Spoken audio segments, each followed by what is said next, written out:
Hello and welcome back to Bits and Bobs. Today's video is very special as I'll be showing you my entire collection of half crowns. That's right, starting with the earliest half crowns before the recoinage of 1817, then moving on to my date run because I date run half crowns from 1816 onwards to the end of the half crown in 1970. So this will be a good video to see all the different designs of the half crown over the centuries and see how many of them I have and how many dates I have for my collection and date run of the half crown. So without any further ado, let's begin with my pre-1816 half crowns. So, when it comes to pre-1816 half crowns, I'm sad to say I only have one in my collection so far, although this coin is a very nice one indeed. It's a nice coin, but the condition isn't the best as we can see here. We have a large fold or crease where it has been creased in the past, but it has been bent back into shape by someone at some point, as I believe the date is 1697, from the reign of King William III, and the obverse is much more clear, we can see more detail and more of the design here, and a lovely design it is. The Latin legend reading Guilhelmus III de Gra, meaning William III by the grace of God. And here we have the right-facing bust with laureate and long hair of King and draped clothing of King William III. So this is a cool coin. I love the feel of it, just an old 1600 silver coin. Just the use this would have had over all the centuries, and who would have spent this on what back in the day is a cool thought to have. So all in all, a lovely coin. I do like it quite a lot. A William III half crown, my first and only one to show you of pre-1816 half crowns. So now let's move on to the modernised, standardised, after the Great Recoinage, half crowns starting with 1816. Prior to the recoinage of 1816, in preparation, the first modern, standardised half crown was minted in 1816. And here we have the coin. Well, no we don't. See, I don't have all of these coins as we can see. There are many gaps of coins which I don't have, including the first one of modern coins, modern half crowns, the 1816. My earliest for the collection is the 1817, the year after, but it has the same design, so it can be shown today. This is a truly spectacular coin. I mean, look at that. That is a great, great design, over 200 years old. It's a wonderful history and a wonderful design for a George III half crown. The obverse here has the bull head of George III with the date below, and the reverse here has a lovely design, as I've said many times, with a crown to the top. Then have a royal Hanoverian shield crowned inside the royal quartered arm shield with a garter around, the roses and ribbons around that, to the bottom St. George and the Dragon, and a legend around that. I don't have the next date, 1818, but I have the next one, which is the 1819, and once again a truly lovely coin. Zooming in here we can see great toning to this specific coin, and a similar design with a very large crown to the top, the royal quartered shield, embedded within it is the royal Hanoverian shield crowned, the order of the garter around that, and the legend around that. So once again a lovely coin, the second design minted on the modern half crown, with a new portrait as well of George III, a smaller bust with less of his shoulders in, and the date is still below, this time 1819. It's another lovely half crown in the collection. Now, I don't have the next ones, the 1820 or the 1821, but I do have the next one, which is from a new monarch and yet another design, so a third design in the space of only a few years. This coin is a bit damaged, you can see here to the top, and has been gilded at some point with probably some gold or coppery alloy, as you can see there, it's a bit shiny. But nonetheless, it's a cool design, once again with a crown, shield with a shield embedded, the order of the garter, roses and ribbons, no legend here, just simply Anno 1823 and George and the Dragon, as the most of the legend is on the obverse, here with the portrait of George IV.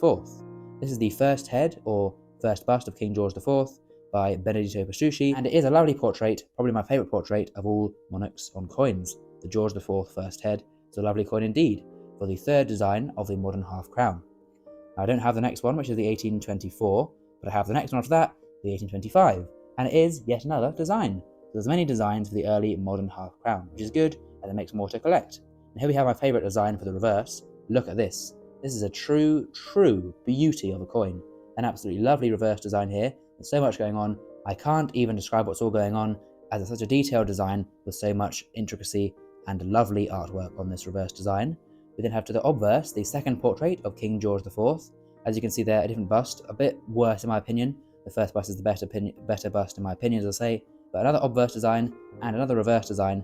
There are many designs for these early half crowns. So as we can see here from an overview, not all dates are minted, so there's only ones in here that are actually existing and ones that are minted. The next few dates I don't have here. The next one I do have is another design. We have here another favourite design of mine, maybe my favourite or my second favourite, probably my second favourite after that one we just saw, but this is a William IV half crown.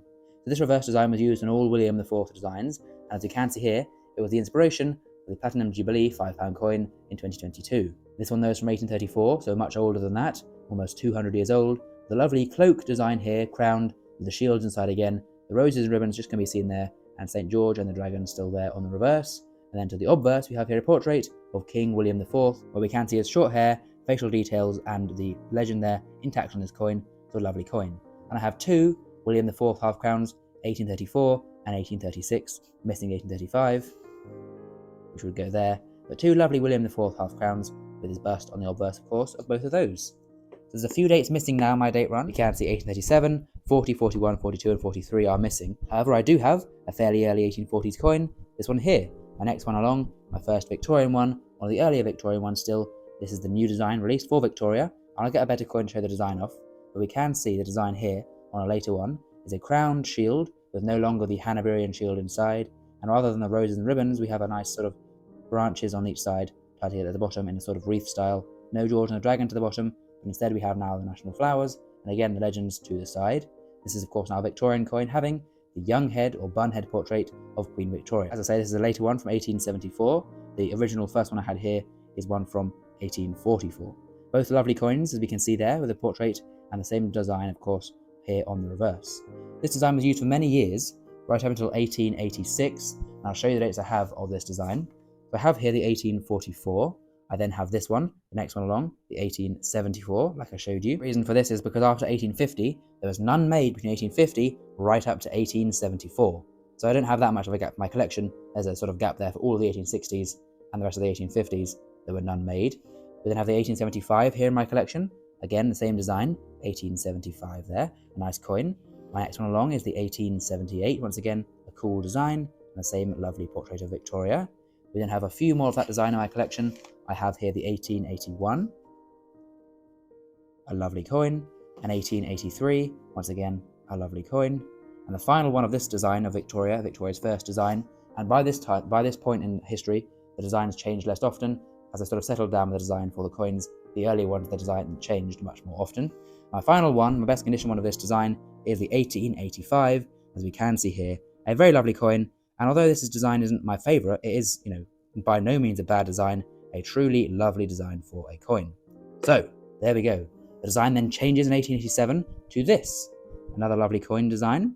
We have here a similar design to the earlier ones, with a shield, garter, roses and ribbons, legend, George and the dragon to the bottom, and the date there as well, with a crown to the top. Now having the Jubilee head to the obverse of Queen Victoria by Sir Joseph Edgar Boehm. So the Jubilee head's a new portrait and a new reverse design as well, with this sort of older style design on the reverse. That is it, tray 1 for my half crown date run. I'll now carry on to tray 2. So here is tray 2 of 3. We can see, I'll give you an overview now, as there are many more dates filled in. I have the 1889, the 1890, the 1891, and the 1892, all of that design. The design then changes in 1893. I don't have that year or the year after, but to show you the design, we can use this one here, the 1895. We can see a new reverse design here, with a spade-style shield and a crown, and then to the obverse, the new portrait of Victoria, the veiled head bust to the obverse. So there's 1895, my earliest one of that design. I also have for that design, to see it better as well because that was a bit worn, the 1897, no 1888, then the 1889, and the 1900, and the 1901. But of course in 1901, Victoria does die, leaving us in 1902, a new design. I don't have a few of the earlier Edward ones. My earliest one is the 1906. So you can see here, another design change for the monarch change as well. We have the new design here by George William de Soules. Similar sort of themes going on with the shield crowned and the garter around, date to the bottom and legend around. Not my favourite design personally, but a good design nonetheless. And we have here the Edward VII portrait, also by George William de Soules, to the obverse of the coin. So for the Edward VII half crowns, I have the 1906, as we saw there, 1907, 1908, no 1909, and the 1910. This one's in very nice condition, I must say. But of course in 1910, Edward VII passed away, leaving us in 1911, a new monarch, but no new design. We can see here, the same design was used from Edward VII onto George V. I'll show you this portrait here, this one here, with a new portrait of the king on the obverse for a new king by Bertram McKennell for George V on these new half crowns minted after 1910. For these ones I have the 1911, I have the 1912, I have no 1913, but I do have 1914, 1915, 1916, 1917, and 1918, and 1919, and 1920. Now, in 1920, the coins were debased from sterling silver, so all of these coins so far have been sterling silver, debased in 1920, as this one is here, to 50% silver in the coin. but still the design is staying the same. On the obverse and reverse, the same design was used. On to 1921, 22, 23, 24, 25, 26 for that design. Then, in 1927 was the last year of this design, so take one last look as the design changed now for 1928.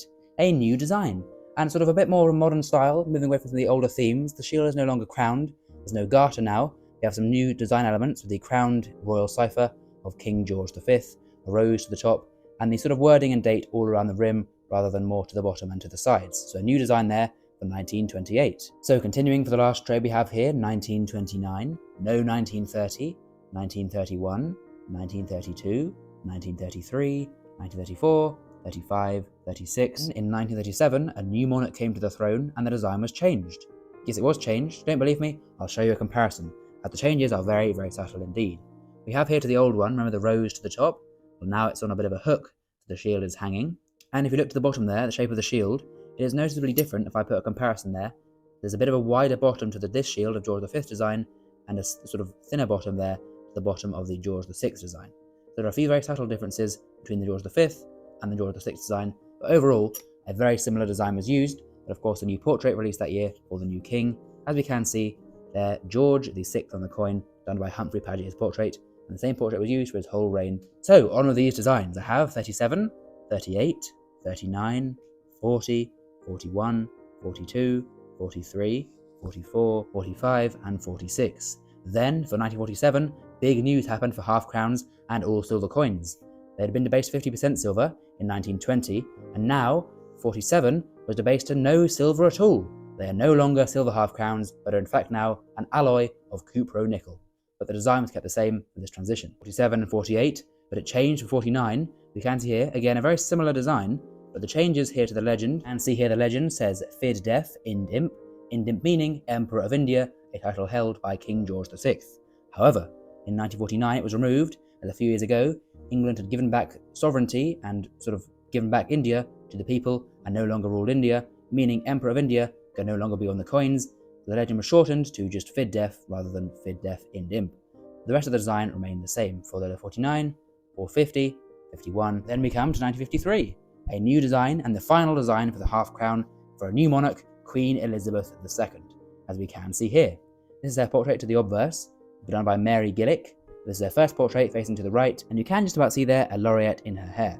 And of course the design was changed for the reverse as well. We can see here a crown returns to the shield with the ER royal cipher there, and the denomination date to the bottom and legend around. So a bit of a mix of all designs really. We've got the crown, quartered shield, the royal cipher, the date, a bit of a mix of all the designs. A nice final design, I think, in my opinion, as it brings all the older designs together. 54, 55, 56, 57, 58, 59, 60, 61, 62, 63, 64, 65, 66, 67, and then 1970, the same design is used. This is a proof coin. I don't have it yet. I do have one in the proof set, but not individually to add to the date run.